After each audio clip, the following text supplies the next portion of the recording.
Espíritu Santo, la evangelización no es eficaz, subraya el Papa. En Nicaragua, dictadura deporta sacerdote a Panamá y ordena a monjas irse en diciembre, informa abogada nicaragüense. Delincuentes secuestran a un sacerdote en Nigeria. Desde Siria, a pesar del miedo e incertidumbre en Alepo, tomada por rebeldes, el vicario apostólico dice que les aseguran poder practicar creencias y celebrar festividades. Después de 8 años en proyecto, para esta Navidad instalan nacimiento flotante típico de una isla italiana en la Plaza San Pedro. Hola amigos, hola Eddie, ¿cómo estás? Bien, gracias Natalie, qué gusto como siempre estar contigo y con nuestros televidentes desde nuestros estudios en Lima, Perú. Bienvenidos a su programa con enfoque católico EWTN Noticias, yo soy Natalie Paredes. Soy Eddie Rodríguez Morel, gracias por acompañarnos. Empezamos las noticias desde el Vaticano con el mensaje del Papa para una evangelización eficaz alrededor de un elemento clave, el Espíritu Santo. Nuestra corresponsal Paola Riaza informa. El Papa Francisco continuó con su ciclo de catequesis sobre el Espíritu Santo. En esta ocasión quiso profundizar sobre el rol del Espíritu en la predicación de la Iglesia. Predicar con la unción del Espíritu Santo significa transmitir, junto con las ideas y la doctrina, la vida y la convicción de nuestra fe. Significa apoyarse no en discursos persuasivos de sabiduría, sino en la manifestación del Espíritu y su potencia. El pontífice invitó a los fieles a preguntarse cómo poner en práctica esta forma de evangelizar si no depende de los fieles, sino de la llegada del Espíritu Santo. Sin embargo, explicó que hay una cosa que sí depende de quien evangeliza y es la oración. Señaló que el Espíritu llega a quien reza. El Santo Padre dijo que otro aspecto importante de la evangelización es el motivo detrás de ella. Explicó que predicar no consiste en predicarse a uno mismo, sino al Señor. Recordó una petición que ya ha hecho en numerosas ocasiones a los sacerdotes: predicar una idea, un afecto y una invitación. Si dura más de 8 minutos el sermón, se desvanece. No lo entiendes. Y se lo digo a los predicadores. Veo que a ustedes les gusta oír esto. Al finalizar su catequesis, el Papa insistió en su llamado de paz en el mundo, donde el conflicto se incrementa en diversos frentes. Y por favor, sigamos rezando por la paz. La guerra es una pérdida humana. La guerra no resuelve los problemas. La guerra es perversa. La guerra destruye. Recemos por los países en guerra. Además, pidió a los fieles no olvidarse de Ucrania, Palestina, Israel y Myanmar, donde el conflicto ha cobrado ya muchas vidas. Tantos niños muertos, tantos inocentes muertos. Roguemos al Señor que nos traiga la paz. En Roma, Paola Riaza, EWTN Noticias. Y ahora dirigimos la atención a Nicaragua, donde la fe católica vuelve a ser noticia, esta vez con otro sacerdote deportado por el dictador Daniel Ortega. Y más información preocupante. No preciso ni decir. Para hablarnos al respecto, estamos conectados con la abogada nicaragüense Marta Patricia Molina, autora del informe Nicaragua, una iglesia perseguida. Doctora Marta Patricia Molina, un gusto tenerla aquí. ¿En qué circunstancias se produce la deportación del padre Floriano Vargas? Bueno, él es del interior del país, de las comunidades de la costa caribe. No se tiene ninguna información del por qué la dictadura lo haya secuestrado, pero generalmente los secuestros a los sacerdotes y obispos son sin motivo alguno. Únicamente por ser religioso en Nicaragua la dictadura te puede secuestrar.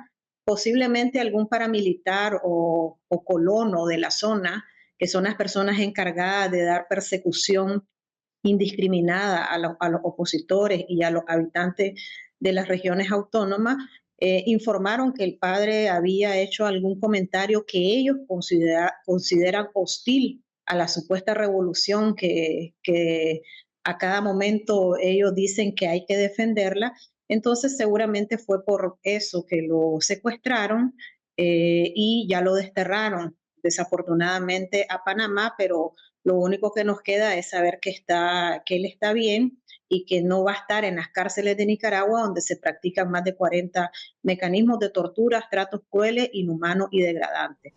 Doctora, por otro lado, usted ha denunciado en sus redes sociales que la dictadura está expulsando a todas las religiosas de Nicaragua. ¿En qué se basa para dar esa información? Bueno, recientemente la dictadura sandinista canceló de manera arbitraria más de 1.500 organizaciones sin fines de lucro. Ya casi son 5.000 las que ha cancelado, pero 1.500 fueron en un solo día. Dentro de esas 1.500 organizaciones sin fines de lucro clausuradas, se encuentran varias de índole religiosa y entre esas religiosas se encuentran congregaciones de hermanas, de monjitas que están en Nicaragua ejerciendo su misión pastoral de diferentes maneras, sea con asilo de ancianos, o con centros de educación primaria o secundaria. Entonces, la dictadura mandó a cancelar esas organizaciones y además dijo que todos los bienes de estas instituciones debían de pasar a manos del Estado. Entonces, las religiosas fueron notificadas de que ellas tenían que entregar sus propiedades y yo también me he dado cuenta de que les dieron hasta el mes de diciembre para que abandonaran el país. No solamente las hermanas de origen de otros países, sino que también las nicaragüenses. Entonces, todas esas congregaciones que están mencionadas dentro de las 1.500 organizaciones canceladas van a tener que abandonar el país y por eso también he alertado que los laicos estemos pendientes de qué es lo que va a ocurrir con ellas, o sea, por lo menos cuidarlas hasta el último momento que estén en el país, porque paulatinamente ya han ido saliendo, varias de ellas, son pocas las que quedan en cada una de las congregaciones. De hecho, me han informado que en algunos casos ni siquiera le han permitido que saquen las imágenes propia de la fe católica. Entonces no se van a poder llevar en lo absoluto nada más que el vestuario que andan ellas puestas, desafortunadamente. Doctora, ¿y usted ha podido hablar con alguna de las religiosas para corroborar esta información? Sí, de hecho, si estoy dando la información es porque he logrado comunicarme y he tenido información al respecto. ¿Y se sabe de cuántas en total serán? ¿Un promedio? No, desconozco esa cantidad porque las congregaciones religiosas que fueron canceladas son muchas y no con todas he logrado hablar, son pocas con las que he tenido acceso a que me cuenten lo que está sucediendo y dentro de estas pocas que he tenido comunicación me han dicho prácticamente lo mismo. Entonces supongo que al resto de congregaciones que fueron clausuradas también van a correr con la misma suerte de que van a tener que abandonar el país. Y detrás de esto está el Ministerio de Educación, porque varias de estas congregaciones tienen bajo su poder colegios y también están los policías que están siempre vigilando qué es lo que ellas están haciendo y cuidando de que no extraigan nada de los centros donde están. Doctora Marta Patricia Molina, muchas gracias por la información. A ustedes. No preciso ni decir. Ataques a la iglesia también en Nigeria. Un sacerdote de la Congregación del Espíritu Santo sigue secuestrado desde el 30 de noviembre último. Se trata del padre Gerald Oaeri, interceptado por delincuentes en una carretera luego de celebrar la misa en una localidad al sudeste de Nigeria. Según la agencia Fides, la carretera Unwogo-Nike-Opi se ha convertido en zona de bandas de secuestradores que operan impunes a pesar de las fuerzas de seguridad en la región. El padre Oaeri es profesor en la Escuela Espiritana de Filosofía de Isienu, un seminario mayor fundado en 1965 por los espiritanos. En Siria, con territorio tomado hace unos días por rebeldes al gobierno de Bashar al-Assad, los obispos dicen a sus fieles que permanecerán en Alepo, al igual que los sacerdotes y los religiosos, según el nuncio apostólico en Siria, cardenal Mario Zenari. De acuerdo al Observatorio Sirio para los Derechos Humanos, hasta este martes se contaron 571 muertos desde que comenzó la ofensiva yihadista. Monseñor Jack Murat, arzobispo de Homs, y Monseñor Hannah Halouf, vicario apostólico latino de Alepo, le contaron a Ana Paula Morales cómo está la situación. Veamos. Monseñor Jack Murat, desde su eparquía en Om, lidera una comunidad cristiana que enfrenta grandes desafíos. Om se encuentra a 162 kilómetros al norte de Damasco, donde San Pablo se cayó del caballo y tuvo su conversión, y está a 193 kilómetros al sur de Alepo. Tiene sus comunidades cristianas que han tenido que abandonar sus lugares de culto debido a la guerra. Hamidiyeh en el centro de Homs y Quaratín en el desierto. Nuestra vida en este periodo durante estos años de guerra ha tenido un papel importante a nivel social, espiritual y también político, porque somos una diócesis afectada por la guerra. Hemos perdido concretamente 2 parroquias durante estos años y esto es para nosotros un gran dolor. A pesar de las pérdidas, el arzobispo de Homs resalta cómo la iglesia en Siria sigue siendo un símbolo de unidad y esperanza. Somos una iglesia testigo del amor de Cristo para todos, cristianos, musulmanes y otros. En Alepo, Monseñor Hannah Halouf, vicario apostólico latino de Alepo, describe la tensión tras la reaparición de grupos armados que quieren tomar el gobierno de Siria por medio del terror.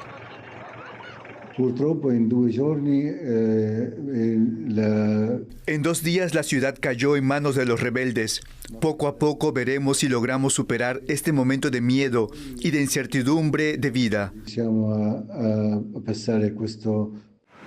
Sin embargo, Monseñor Hannah Halouf destaca que por ahora en Alepo los cristianos pueden continuar practicando su fe.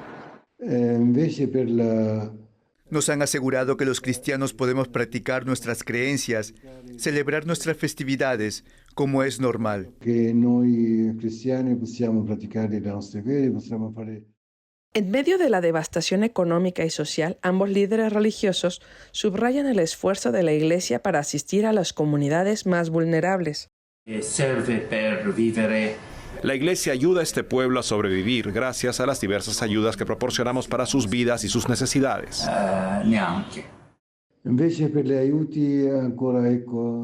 Las ayudas aún están en duda y no llegan. Incluso hablé con el embajador italiano, pero hasta ahora no han logrado hacerlas pasar. Ambos prelados coinciden en que a pesar de la adversidad, la confianza en Dios es el sustento del pueblo sirio. Hoy la gente en Siria vive solo de su fe y su esperanza. Recen por nosotros para que podamos seguir adelante con nuestras situaciones y persecuciones. Esperamos que el futuro sea de una buena esperanza. A pesar de haber sido rehenes del grupo terrorista Estado Islámico, Monseñor Hannah Halouf en 2014 y Monseñor Jack Murad en 2015 regresaron a sus comunidades en Siria con una fe aún más fuerte. Hacemos una pausa y al volver, la nueva comisión que gobierna la Unión Europea acaba de ser aprobada. Se debilita una alianza de larga data entre liberales y socialistas y se abren posibilidades para idearios pro vida y familia, sostiene analista. Además, a pocos días de la reapertura de la Catedral de Notre Dame en París, le mostramos la vestimenta litúrgica especialmente confeccionada por un reconocido diseñador de moda. Regresamos con más noticias con Enfoque Católico.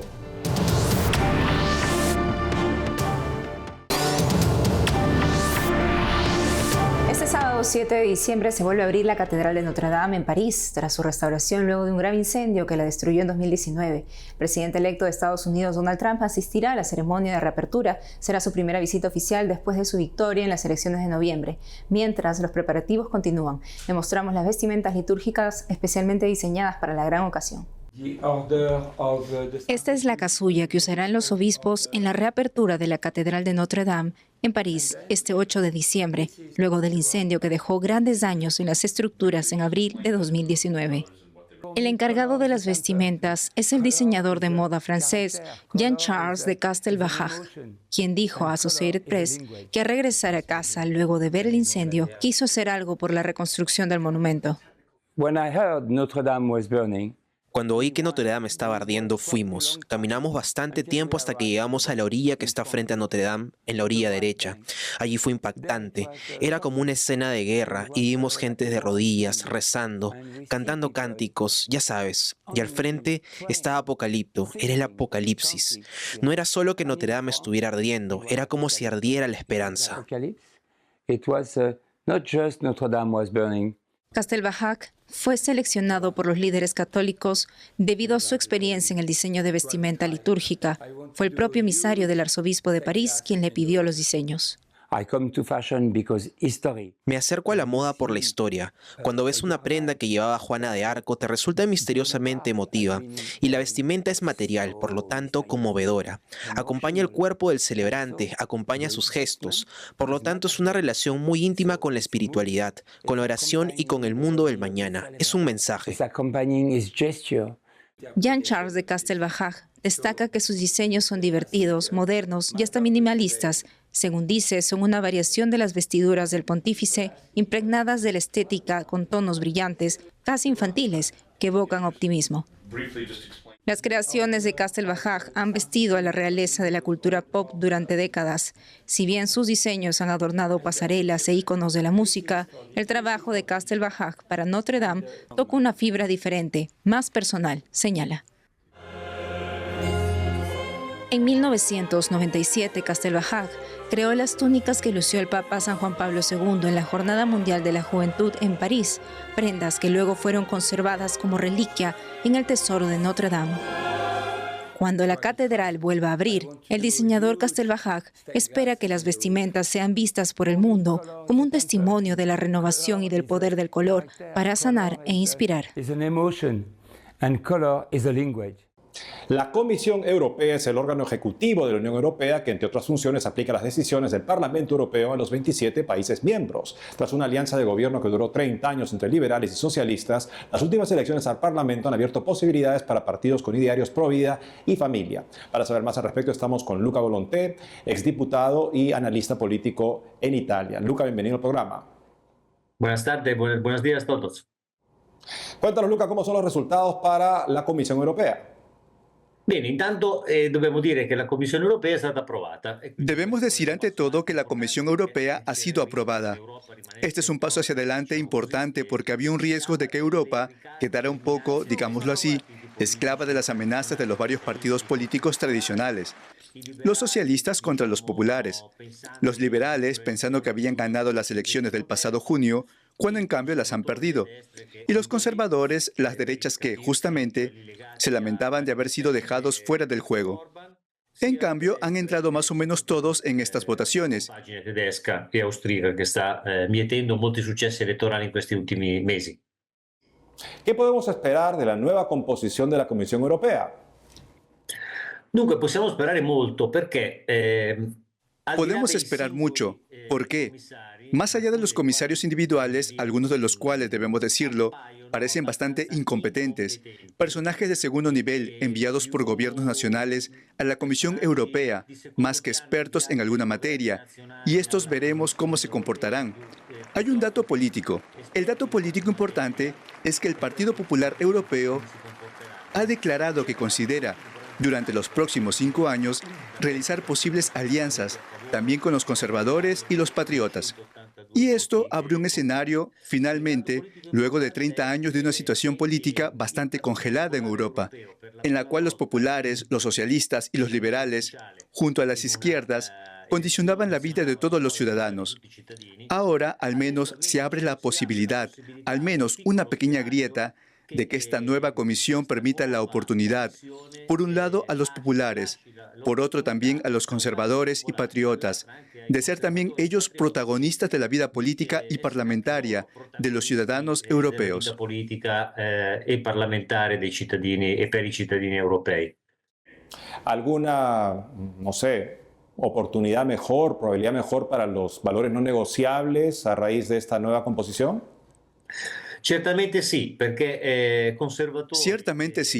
porque los conservadores y los patriotas tienen ideas muy claras sobre el valor de la familia, sobre el valor de la vida, sobre la libertad de educación para los padres, todos temas de valores y de principios, que son los ejes de los principios no negociables, pero sobre los cuales, lamentablemente, como vimos en los últimos 5 años, la Comisión Europea, condicionada, digamos extorsionada, por socialistas y liberales y las izquierdas, había buscado imponer políticas contrarias a algunos Estados miembros. Doy solo 2 ejemplos: las grandes polémicas y también el recorte de fondos por parte de la Comisión Europea en relación a Polonia, cuando era gobernada por el Partido Cristiano Conservador, y hasta hoy el recorte de fondos en relación a la Hungría de Orbán, porque ha aprobado una ley, por ejemplo, que prohíbe la publicidad o la educación LGBT. Con esta nueva mayoría, la posibilidad que los populares han al menos declarado de poder aliarse no solo con los viejos partidos tradicionales europeos, sino de hecho con conservadores y patriotas, se abre la posibilidad de que medidas como las de los últimos 5 años contra la familia, contra la vida y contra la libertad de educación puedan no ser aprobadas por la Comisión. Y ciertamente será más difícil para los lobbies LGBT y abortistas imponer resoluciones extravagantes, tal vez nunca aplicadas, que significan puntos a favor de sus batallas incivilizadas, porque considerar un derecho humano el homicidio del inocente, como describe el Papa Francisco al aborto, es un trato incivilizado, ciertamente no civilizado, hacia Europa. Dentro de todo, entonces, podemos esperar a futuro, en estos siguientes años, una política más sensata de parte de la nueva Comisión Europea. Luca Volonté, gracias por haber estado con nosotros el día de hoy. Gracias a voi. Gracias a ustedes. Confiemos en una política más sensata y de poder comentar para ustedes algún ulterior desarrollo positivo en las próximas semanas si se presenta, como todos esperamos, en Bruselas. Gracias. Y el Vaticano cada año aloja un Belén o nacimiento en la Plaza San Pedro que los fieles pueden visitar. Veamos cómo lucirá el de este año. Nuestra corresponsal Paola Riaza entrevistó a sus creadores. El Vaticano se prepara para la Navidad con un Belén en la Plaza de San Pedro y un árbol cuyas luces se encenderán el 7 de diciembre. Cada año el Papa pide a alguna localidad italiana que reúna a sus artesanos para crear un Belén típico de la zona. El año pasado fue el turno de Grecho, donde San Francisco de Asís organizó la primera representación del pesebre de la historia. Este año el Belén viene de la localidad de Grado, una isla entre Venecia y Trieste. El nacimiento flotante estará ambientado entre los característicos casoni o cabañas de pescadores de la laguna de Grado. Los visitantes podrán ver las pequeñas barcas típicas de la isla. Y queríamos recrear aquí, en la Plaza de San Pedro, precisamente la laguna de Grado. El Belén es de la comunidad de Grado porque ha implicado a las asociaciones locales, ha involucrado a 40 personas que han trabajado para hacer esta gran obra, porque es grande. El pesebre mide 30 metros de largo y 14 de ancho. Estas dimensiones presentaron un reto para los constructores, que debían enviarlo desde Grado al Vaticano, a más de 600 kilómetros de distancia. Hemos diseñado un proyecto de tal manera que hay elementos ensamblados como si fueran legos, prácticamente en piezas. Solo en la parte de atrás, donde está la laguna, hay 102 piezas de poliestireno engomado, donde va una lámina por dentro, y prácticamente esto representa la laguna de Grado. Esto constituye la laguna de Grado. Somos los primeros en llevar agua a la Plaza de San Pedro, señaló con orgullo el arquitecto. Además, el Belén flotante presenta otras novedades que lo hacen muy especial. Al construirlo sobre una fuente de agua, será un nuevo punto atrayente para las gaviotas de la plaza. Para protegerlo, los constructores han añadido máquinas ultrasónicas que ahuyentarán a las gaviotas. Además, los artesanos han querido llevar todo el ambiente de la laguna al Vaticano, por lo que se dedicaron a imprimir en 3D las aves de la laguna. No solo queríamos recrear las cosas estáticas del interior de la laguna, sino también recuperar la fauna de la laguna, las plantas de la laguna. Así que intentamos trasladar no solo las plantas de la laguna, sino también las gaviotas. En 2016 presentaron el proyecto al Vaticano a través de la parroquia de Grado. Ahora, casi 8 años después, los constructores esperan con gran ilusión la inauguración de su trabajo en la ciudad eterna. Fue un sueño mío que empezó por casualidad y al cabo de algunos años llegamos aquí y será el sueño de todos en la Grado. Hicimos 2 ensayos y me emocionó, realmente me conmovió, porque fue una gran experiencia, porque detrás no solo está nuestro trabajo, sino también el amor, la pasión de todos, y es una experiencia única, realmente emotiva, pero agradable. Y tengo que agradecer a Antonio que me haya involucrado en esta aventura. Estoy realmente feliz. Sono veramente contento, ecco. En Roma, Paola Riaza, EWTN Noticias. El santuario de Nuestra Señora de Lo Vázquez en Chile se prepara para su gran fiesta este 8 de diciembre con la visita de más de 1 millón de peregrinos. La Fundación Canto Católico estrena una versión del tradicional himno dedicado a esta vocación de la Madre de Dios. Con esta nueva versión, Canto Católico aprovecha los medios digitales para difundir esta venerada tradición chilena a nivel internacional. Hasta mañana.